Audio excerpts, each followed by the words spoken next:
Hello people, so once again we got a solid chapter of One Piece, chapter 944, and this is technically the reunion of Sanji and Zoro. Most of the Straw Hats, I thought we're going to get a little bit more interaction between Zoro and Sanji, but that's okay, because we did get some progression when it comes to Udon Prison, finally. What more can you say about the cover page? Love it, it's adorable. First off, you have Boa Hancock, which is amazing, feeding a monkey with a straw hat, Luffy's face on the t-shirt, and eating a banana while being fed meat, so that's obviously a reference to Boa Hancock feeding this monkey, or monkey to Luffy in her own way.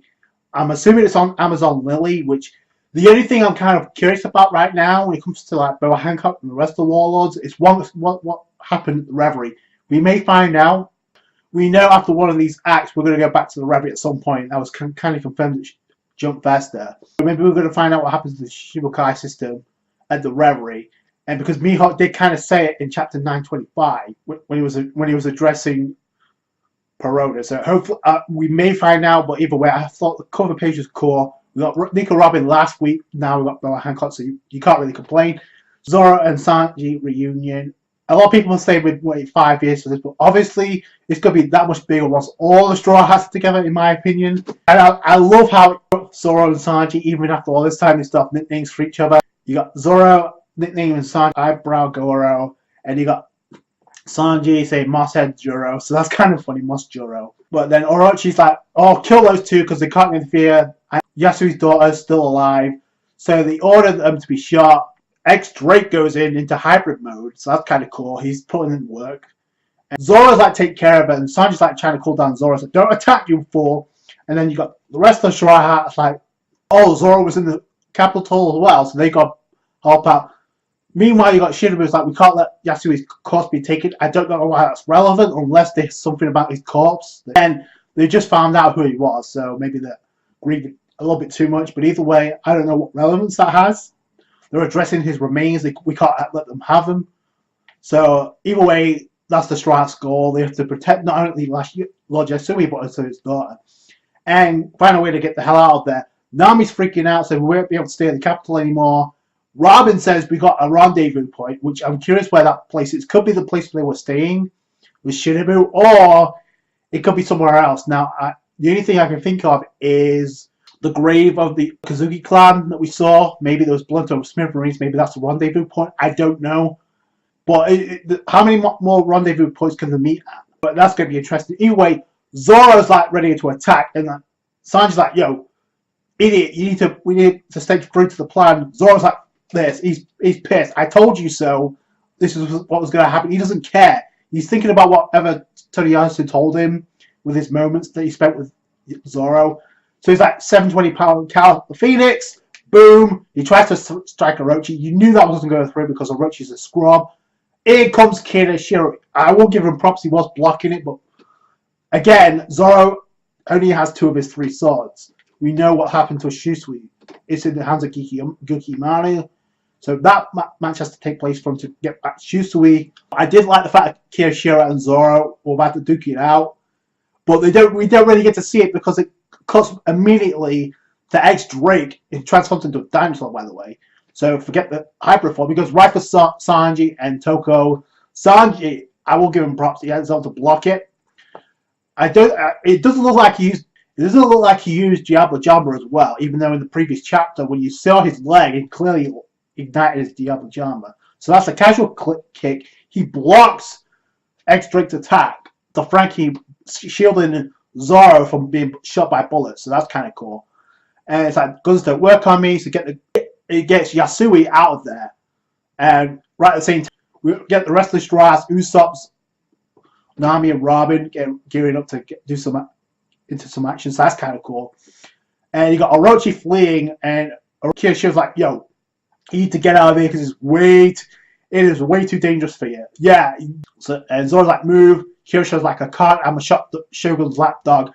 Again, I still think this is an act. Like, him thinking he had killed Komurasaki, I think that's complete BS. I think he knew. Because look at the drunken tirade he had when we first saw him. When Robin overheard the conversation, like he was down playing. I don't know. All I'm going to say is that I don't believe it. At the same time as this is happening, you have Zoro and I guess Kirishio off screen. The battle's taking place. Luffy's like cheering them on. It's like, you got this, guys, get him. So, and then Queen's like, oh, what's going on? Hero goes like, are those your friends, Straw Hat? No, get him, Zoro. And he's just ignoring Hyogoro. And Luffy's just cheering on Zoro, which is ironic because if you remember back at Dressrosa at the Coliseum at the tournament, Zoro was doing the exact same thing to Luffy, cheering him on when he was outside the Coliseum when he couldn't participate. Same thing with Luffy. He's outbound, and now he's just forced to watch this as this is going on, and he's just cheering on Zoro. So I love that callback. I think the Straws are definitely going to make it out there. I'm shocked we didn't get to see more of this, considering how big of a moment that Zoro and Sanji's reunion was alongside the rest of the Straws.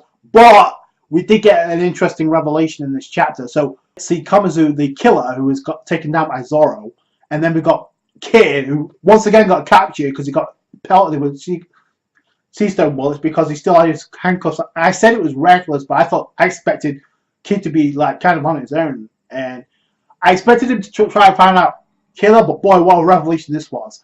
So, turns screams out, he started screaming out of the blue and just charged at us, according to the guards. He was in cuffs, and Kid doesn't really say a whole much, but then he addresses the Kamazu, the killer.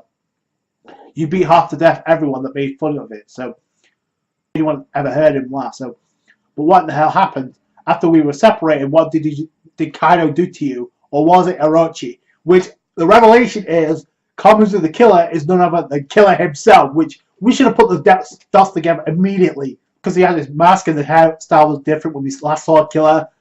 We anticipated what the hell could have happened to Killer. Like, was he dead? What was it? This was a shocker, because we actually not only get to see his face, but we also get to find out that he's been completely turned into psychotic because of this beating that he got. I personally think it was Kaido that tortured him. Maybe it was Queen. But this is the first time we've ever seen, like, seen kids like this. Like, he usually gets pissed off, but we don't see him get pissed off about his own crew. We don't, because so that's new. And even Luffy shot by this, like, well, wait, what? That mask guy is a friend, but I have been sacrificed to the smile fruit. So he not only does he change his appearance and his identity because of Kaido, now he has a smile. He's been affected by the smile fruit. So what the hell did they do to him? So Goro. So, and then now they're being trying to torture it underwater because obviously the devil fruit users, they can't last. So it's like, oh, you can continue, the inferno will begin momentarily. So you can continue struggling, and if you stand power bounds, they need to almost slice off your neck because obviously the collars that are still wearing. So they need to get rid of those ASAP. Our regulations here. So we'll take them off. We'll get them out of the water, but and stop torturing them. But once you're dead, and Luffy's like, what the hell? These guys got nothing to do with us. So he tries to punch Queen, and he blocks the punch and just swings Luffy back. So, I mean, finally we'll see what Queen can do, rather than just be a comedy gag. We should have known he was a calamity. He says, doesn't matter how many billions of barrels you collect on your head. You've misunderstood a few things. You will die here, every last bastard. Pretty much an epic combat. It's like, I'm the one that's going to be decides that. And it's very reminiscent to the speech he gave to Big Mom. Not as epic, but. And then, out of nowhere, speaking of Big Mom, and we have someone screaming, oh, Shiroko, and Queen's already pissed off because all that's gone. Luffy ate all that. By the way, Luffy got back to his normal size, off screen, it looks like. So, outside the Udon prison, about to bust in the gates. Finally, after all this time, after all this stalling, like I've been saying, they're going to bust out of prison before the end of Act 2. And it would seem that's going to be the case. So, Big Mom, with that demented look on her face. The terrifying part is Chopper and Okiku, and I believe Tom is with them. So, that could cause some problems. Bring up the fact of what we could see from Okiku, what she could finally do if she's with them. Love the ending of this, and I give the fact that they cut the Zoro and Sanji battle short because of what the revelation that we finally got about Killer. Speaking of worst generation, well, I thought Law was going to appear at Ryatsu time, but I guess it's not, unless he makes an appearance in the next chapter and helps. That could be how they escape, by the way. I'm just throwing that out there because Law, because because Kirishio's like make sure none of them escape. So it's going to be tough to escape with all Kirishio there, and you got X-Drake, not to mention Harkit. I mean, do something about that. So we'll see where that goes. But Big Mom and Luffy about to have an awkward reunion, but by default, she's also going to bust them out there. So I can't wait to see where that goes. Learn what happened to Killer and what Zoro and Sanji interacting, doing their thing. The rest of the Straw Hats, so that's pretty cool. That's my thoughts. Please tell me yours in the comments. That's going to do it for today, guys. Thank you so much for watching. Like this review if you did. Subscribe to the channel for One Piece. Catch you guys later. Thanks, guys. Bye.